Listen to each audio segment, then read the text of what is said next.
Mumbai, India, early 2010s. The city never slept. Not Mumbai, not when money was on the line. Inside a polished glass tower in South Mumbai, Nirav Modi leaned back in his leather chair, staring at a diamond under a magnifier. A flawless stone. Just like his public image. Across the table, a banker from Punjab National Bank adjusted his tie nervously. "Mr. Modi," the banker said softly, "your export orders are massive. The bank can support your letters of undertaking, but you understand the risk." Modi smiled. Not loud, not flashy, just confident. "Relax," he said, cool as ice. "We're talking about global trade. Diamonds don't lose value. Everybody wins." The banker nodded, though his gut said something felt off. But in India's booming luxury market, Nirav Modi was untouchable. He had flagship boutiques in cities like Mumbai, New Delhi, New York City, and Hong Kong. Celebrities wore his jewelry, magazine covers featured his brand, and banks trusted him. Too much. A different kind of king. Meanwhile, in another part of India, another billionaire ruled a different empire. Liquor, airlines, luxury, flash. Inside a private jet, Vijay Mallya laughed loudly while holding a glass of whiskey. "Life is short, buddy," he told a guest, "so fly high." That line was almost his personal slogan. Vijay Mallya wasn't just a businessman, he was a celebrity.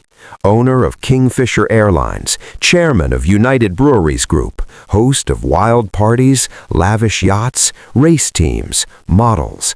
Money flowed like champagne.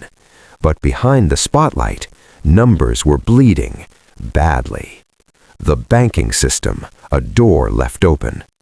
India's banking system ran on trust, and one of its biggest tools was something called a letter of undertaking, LOU, basically a bank guarantee used in international trade.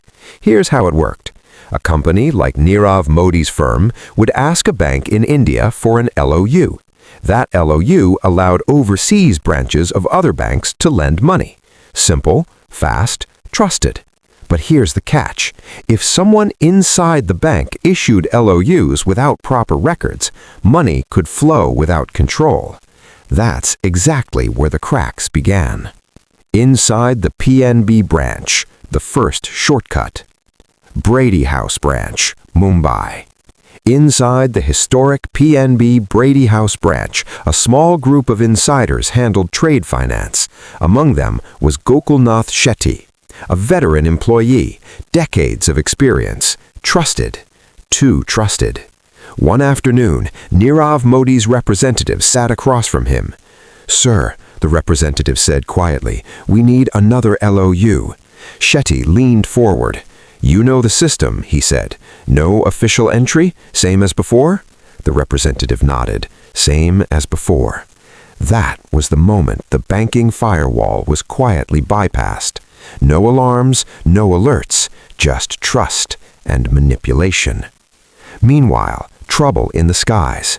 Across the country, Vijay Mallya faced a completely different kind of storm. Kingfisher Airlines was collapsing. Fuel suppliers weren't being paid. Employee salaries were delayed. Aircraft were grounded. Inside the airline's office, tension filled the air. "Sir," a senior executive said cautiously, "we need immediate funds. Banks are getting nervous." Mallya leaned back unfazed. "Talk to the lenders. Restructure the loans. Buy us time." Time.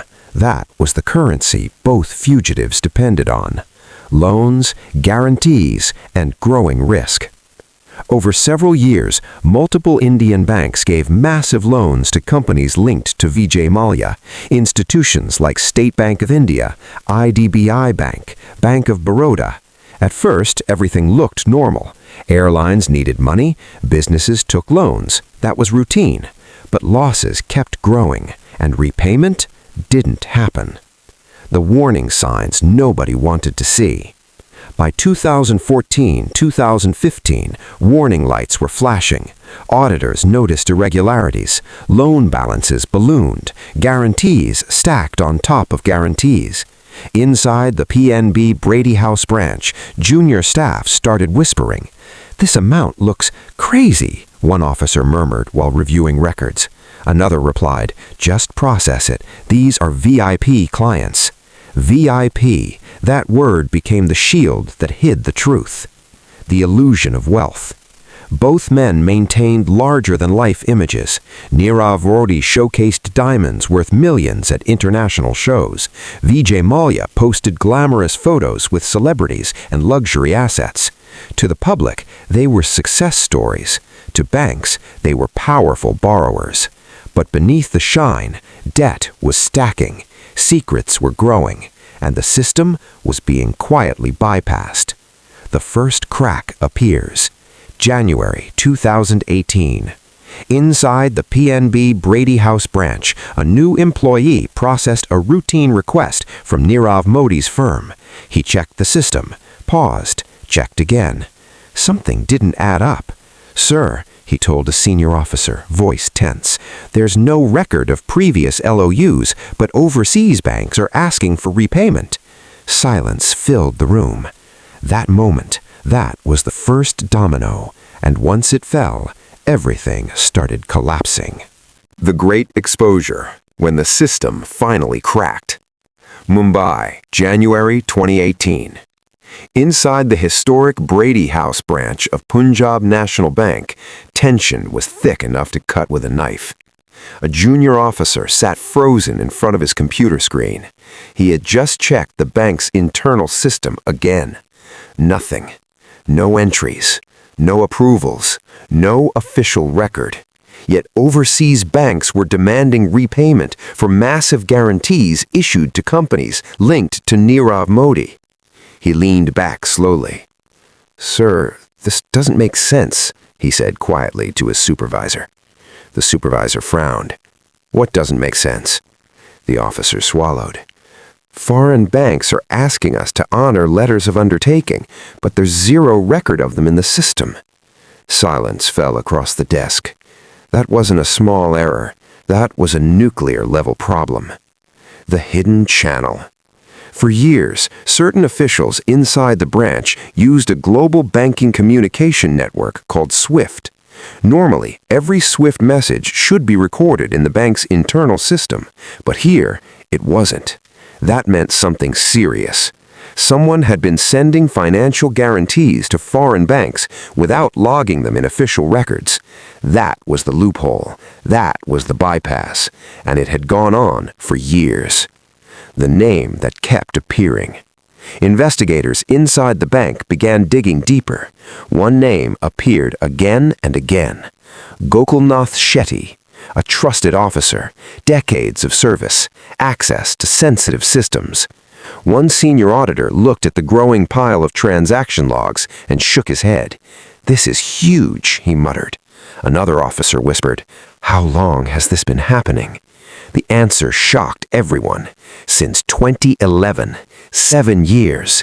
7 years of hidden guarantees. 7 years of borrowed money that never showed up in official books. Panic mode. Inside PNB headquarters, senior executives gathered in an emergency meeting. Phones buzzed nonstop. Documents stacked high on the table. A senior official slammed his palm on the desk. "How much exposure are we talking about?" A risk analyst flipped through pages. His voice trembled. "Sir, initial estimates show over 11,000 crore." The room went dead silent. That number would later cross 13,000 crore, making it one of the largest banking frauds in Indian history. Someone whispered, "This is going to explode." And they were right. The first shock, Nirav Modi vanishes. While bank officials scrambled inside India, Nirav Modi was already gone. Days before the fraud became public, he had quietly boarded an international flight. No press, no noise, just a calculated exit. Immigration records later revealed that he had left India in January 2018, traveling first to Hong Kong. Inside an enforcement office in New Delhi, investigators stared at the travel logs. An officer cursed under his breath. "You're telling me he left before the complaint was even filed?" Another officer nodded grimly. Yeah, he saw this coming. The domino effect. Foreign banks started sending urgent messages. They demanded repayment immediately. Names of institutions surfaced: Alabama Bank, Union Bank of India, Axis Bank, each one exposed to unpaid guarantees, each one asking questions. Inside boardrooms, panic replaced confidence. One executive muttered, "This isn't just fraud, this is systemic failure." Media storm began. Soon the story broke into public view. Television channels across India ran breaking headlines: "Massive banking fraud linked to Diamond Tycoon." Images of Nirav Modi flashed on screens, his luxury showrooms, his celebrity clients, his global brand. Everything now looked suspicious. Outside a closed jewelry showroom in Mumbai, reporters gathered. A journalist spoke into the camera. "This once busy showroom now stands locked as investigators attempt to track missing funds worth thousands of crores." People passing by whispered, "How does someone steal this much money?" Nobody had the answer yet. Enter the investigators. Soon, multiple agencies stepped in, including Central Bureau of Investigation, Enforcement Directorate. Raids began across India: homes, offices, warehouses. Inside one raid location, officers opened safes filled with documents and luxury assets: diamonds, gold, foreign records. One investigator whispered, "This guy didn't just borrow money, he built an empire on credit." Meanwhile, a familiar name resurfaced: Vijay Mallya.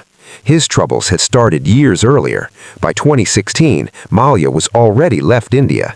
His airline, Kingfisher Airlines, had collapsed under massive debt. Banks were chasing repayment worth 9,000 crore dollars. Inside a government office, a banker bitterly said, "We lost him once, now we're losing another." The pattern was becoming painfully clear. Big loans, weak oversight, sudden escape, repeat. How Nirav Modi stayed ahead. Investigators now believed Nirav Modi had inside knowledge. He knew exactly when the fraud would surface, and he moved fast. From Hong Kong, he traveled across multiple countries: short stays, quick moves, minimal trace. An officer reviewing travel records sighed. "This guy isn't panicking, he's executing a plan." The public outrage. As news spread, anger erupted across India. Citizens demanded answers. How did banks allow this? Who signed these guarantees? Why didn't anyone stop it earlier? Inside financial circles, the fear was deeper. Trust in the banking system had taken a massive hit. One senior banker admitted privately, "This isn't just about money, this is about credibility." The global hunt begins. Soon, international alerts were issued. Authorities began coordinating across borders. Nirav Modi was no longer just a businessman. He was now a fugitive.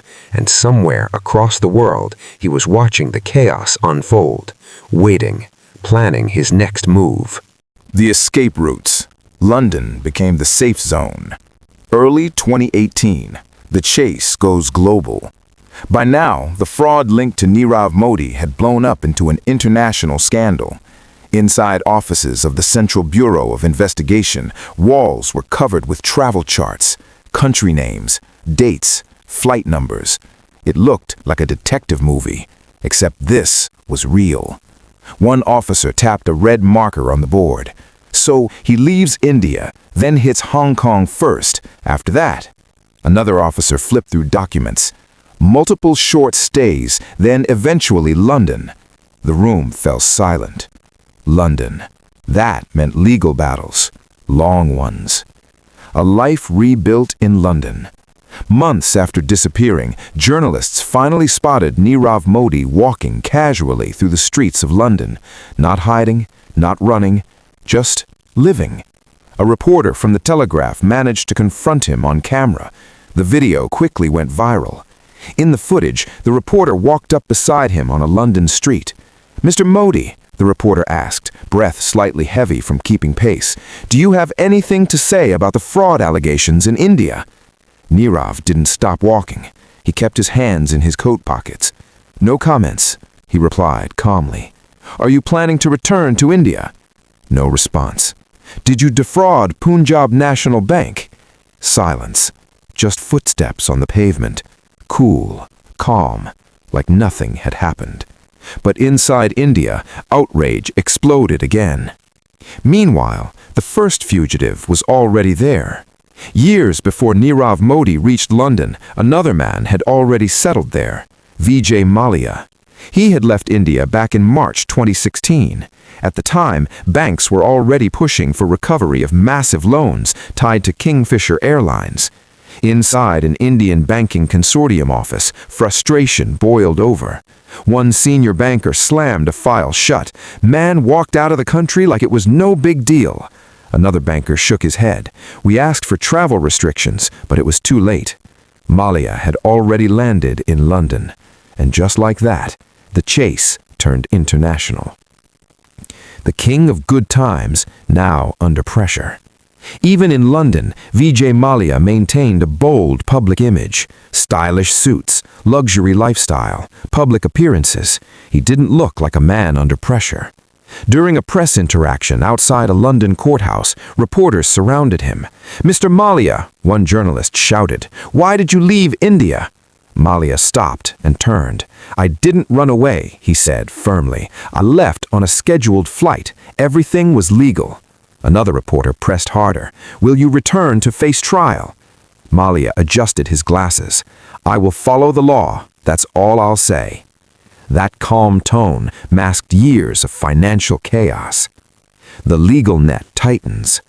Back in India, investigators pushed for extradition. Formal legal requests were filed with authorities in the United Kingdom. Inside offices of the Enforcement Directorate, teams worked late nights. Stacks of documents filled entire tables, loan records, transaction logs, witness statements. One officer leaned back in his chair and sighed. "This isn't just paperwork. This is war in slow motion." Extradition wasn't simple. It required airtight legal proof. Every missing rupee had to be traced, every decision documented. No shortcuts. Following the money trail. Investigators tracked assets across continents, luxury apartments, high-end cars, foreign bank accounts.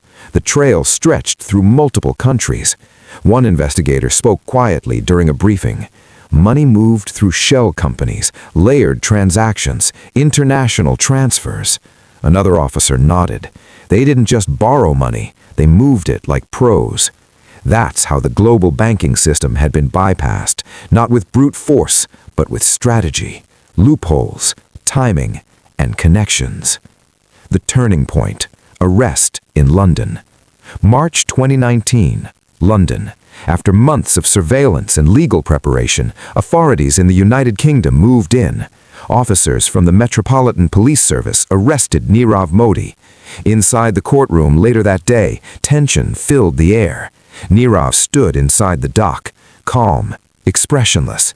A prosecutor read the charges: fraud, conspiracy, money laundering. A journalist whispered to another, "This is history in the making." Outside the courthouse, reporters gathered under gray London skies. The message was clear. The man once seen as untouchable was now in custody. Mallya's legal fight intensifies. While Nirav Modi faced arrest, Vijay Mallya was fighting his own legal war. Indian authorities sought his extradition for loan defaults linked to multiple banks. Inside the Westminster Magistrates Court, arguments went on for hours. Lawyers debated loan agreements, corporate guarantees, banking decisions. One Indian official muttered quietly to a colleague, "This case will take years." And he wasn't wrong. Legal systems move slowly, especially across borders. Back in India, the fallout continues. Inside India, investigations expanded. More arrests followed, including insiders connected to the banking system. One retired bank officer whispered to investigators, "We trusted the wrong people, and we ignored the warning signs." Public anger stayed high. People demanded accountability. How could billions vanish? How could two businessmen leave the country before action was taken? Those questions echoed across the nation. The world watches closely. By now, both fugitives had become global headlines. Financial regulators worldwide studied the case. Banking systems were reviewed. Security protocols tightened. What started as hidden LOUs and unpaid loans had become an international lesson in financial risk. Courtroom wars and asset seizures. The net tightens. 2018 to 2020. India and the United Kingdom. By now, the cases against Nirav Modi and Vijay Mallya had turned into full-scale legal wars. Not just investigations, not just arrests. This was about recovering money. Billions of rupees. Inside offices of the Enforcement Directorate, officers worked around the clock. Files covered entire desks. Whiteboards showed property lists, luxury assets, foreign accounts. Everything tied to the fugitives was now under the microscope. One officer leaned over a thick file and muttered, "All right, let's see how much we can claw back." The great asset hunt begins. Across India, raids were carried out at multiple locations linked to Nirav Modi's businesses: warehouses, offices, jewelry showrooms, luxury apartments. Inside one high-end showroom in Mumbai, investigators walked past empty display cases. The glitter was gone, but evidence remained. Boxes of documents, shipping records, invoices. An officer opened a locked cabinet and shook his head. "Man, this guy moved diamonds like they were candy." Another officer replied, "Yeah, but now we track every piece." Authorities seized diamonds, gold, and luxury items worth thousands of crores. Each item was cataloged, photographed, stored. Nothing left unchecked. The auction strategy. Soon, seized properties linked to Nirav Modi were prepared for auction. The government planned to sell recovered assets to compensate banks. Inside a financial recovery meeting, one official explained, "We may not recover everything, but we recover what we can." Another official nodded. "Even partial recovery sends a message: nobody is untouchable." That message mattered because public confidence in banks had taken a massive hit. Vijay Mallya's assets, the luxury empire, falls. Meanwhile, action against Vijay Mallya accelerated. Authorities targeted properties tied to Kingfisher Airlines and his personal holdings: lavish estates, private jets, art collections, cars.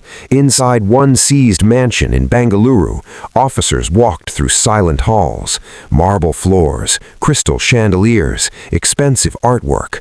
One junior officer whispered, "Feels like a movie set." A senior officer replied, "Yeah, except this movie ends in court." Banks pushed to auction Mallya's properties to recover unpaid loans. Several assets were sold, but the recovery was slow. The debt remained massive. Inside the courtrooms, the real battle. While assets were being seized in India, legal battles intensified in the United Kingdom. Inside Westminster Magistrates Court, arguments stretched for hours. Lawyers presented evidence tied to Nirav Modi's fraud case: loan trails, SWIFT messages, internal bank communications. A prosecutor addressed the court. The accused manipulated the banking system through fraudulent guarantees and concealed liabilities. Nirav Modi stood quietly inside the courtroom dock, calm, focused, unemotional.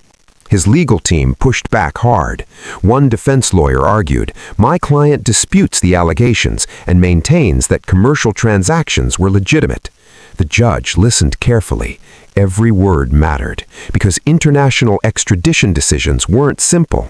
They required proof strong enough to survive international scrutiny. The breakthrough: extradition approved. February 2021, London.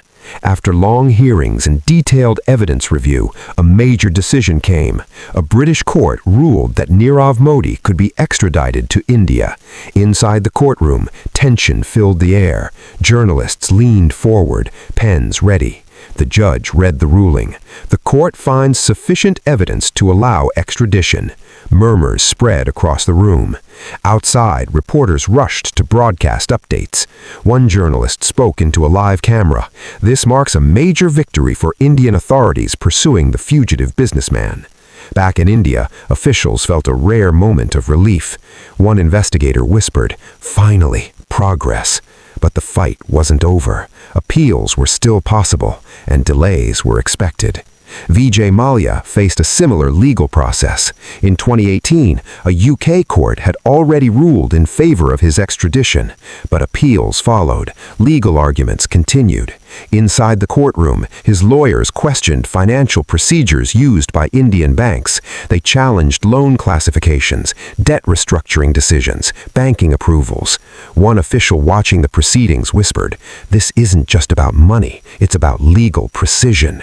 Mallya remained in the United Kingdom, contesting extradition through multiple legal channels. The process dragged on. Months turned into years. The public reaction. Back in India, public interest never faded. People followed every hearing, every ruling, every update. Inside a crowded newsroom in New Delhi, editors tracked developments closely. One journalist leaned back in his chair. These cases changed the way India looks at big borrowers.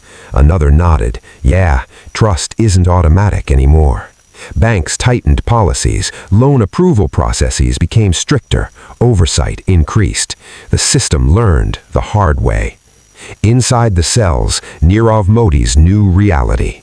While legal battles continued, Nirav Modi remained in custody in London. Held inside HM Prison Wandsworth, his life had changed drastically. From luxury penthouses to prison walls, from private jets to court hearings. One prison officer reportedly described him as calm and quiet, a stark contrast to the flashy billionaire image once seen worldwide. The pressure builds. By now, both fugitives faced massive legal pressure, assets seized, accounts frozen, businesses collapsed, reputation shattered. But the final outcome? Still uncertain, because international legal battles take time, and patience, lots of patience. The fallout and global lessons. What changed after the fall? 2021 to present, the long aftermath. Years had passed since the first alarm rang inside Punjab National Bank, but the consequences of the fraud linked to Nirav Modi and the loan default crisis involving Vijay Mallya were still unfolding. What began as hidden guarantees and unpaid loans had turned into one of the biggest financial crackdowns in India's history. And now, the world was watching how it would all end. Inside the appeals, the fight wasn't over. After the extradition ruling against Nirav Modi in 2021, his legal team quickly filed appeals. Inside British courts, arguments continued. Lawyers raised concerns about prison conditions in India and legal safeguards. Inside Westminster Magistrates Court, hearings stretched for hours. A prosecutor argued firmly. The financial damage caused is enormous. The accused must face trial in India. Nirav Modi stood silently, hands folded, face calm. A journalist sitting in the courtroom whispered to a colleague, "This isn't just about one man. This case is about accountability." Despite appeals, British courts repeatedly ruled that extradition could proceed, though legal processes continued to delay final transfer. Meanwhile, Nirav Modi remained in custody inside HM Prison Wandsworth, from diamond tycoon to long-term detainee, a dramatic fall. Vijay Mallya, the ongoing legal maze. While Nirav Modi stayed behind bars, Vijay Mallya continued fighting his case from outside prison. His extradition had been approved by UK courts back in 2018, but the process stretched due to confidential legal proceedings and appeals. Inside financial circles in India, frustration grew. One banker sighed during a meeting. "We've got the legal win, but getting him back is another battle."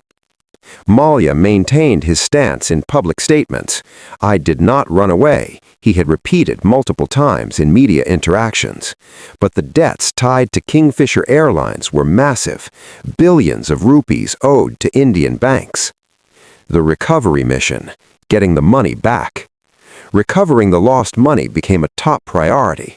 Authorities began auctioning seized assets connected to both fugitives: luxury homes, jewelry, vehicles, commercial properties. Inside government offices, officials tracked recovery numbers carefully. One financial recovery officer explained during a briefing, "We cannot recover everything, but we recover as much as possible." By the early 2020s, authorities had managed to recover thousands of crores through asset sales tied to both cases. Several properties linked to Nirav Modi were auctioned successfully. Several high-value assets connected to Vijay Mallya were also sold. But even after years of recovery efforts, not all money was recovered. That reality hit hard. Banking system shock. Lessons learned the hard way. Inside India's banking sector, these cases triggered sweeping reforms. Banks strengthened monitoring systems. Manual loopholes were removed. The earlier gap between SWIFT messaging and internal banking records, the loophole used in the PNB fraud, was permanently closed. Now, every SWIFT transaction had to match internal entries, no exceptions. Inside a banking technology workshop in Mumbai, a trainer addressed employees. "Look, this is why compliance matters," he said. "No shortcuts, no blind trust." That lesson stuck, because the damage caused by these frauds wasn't just financial, it was reputational. The global impact, not just India. Financial regulators worldwide studied the case. Banks in multiple countries reviewed their systems. Security checks tightened. International cooperation improved. One global finance expert said during a conference, "This case showed how interconnected banking risks really are. Money moved across borders, so did consequences." The public memory, a lasting impact. Across India, the names Nirav Modi and Vijay Mallya became symbols, not just of wealth, but of financial collapse. Inside a newsroom in New Delhi, journalists discussed the long-term impact. One editor leaned forward. "These cases changed how the public views billionaires." Another replied, "Yeah, now people ask questions." Trust became harder to earn, easier to lose. Where things stand today. Nirav Modi remains in custody in the United Kingdom. Extradition approved by UK courts. Legal appeals continued over time. Indian authorities still pursuing final transfer and trial. Vijay Mallya, extradition approved earlier. Legal proceedings continued through appeals and confidential processes. Debt recovery through asset sales continued, awaiting final enforcement actions related to extradition. The story didn't end with arrests. It evolved into a long legal marathon, one still unfolding. The final reflection, a system tested. Inside Punjab National Bank, years after the scandal, the Brady House branch continued operating. But things were different now. Security tighter, checks stronger, oversight stricter. One senior banker reportedly told a new recruit during training, "Never assume trust, verify everything." That sentence became the unofficial motto of the new era. Final scene, the cost of bypassing the system. What began as hidden financial shortcuts turned into global headlines, massive legal wars, years of recovery battles, and reputations destroyed. Two billionaires once stood at the top of global business: luxury, power, influence. But in the end, paper trails caught up, systems tightened, and the world learned one hard truth. No system is foolproof, but ignoring warning signs makes it fragile.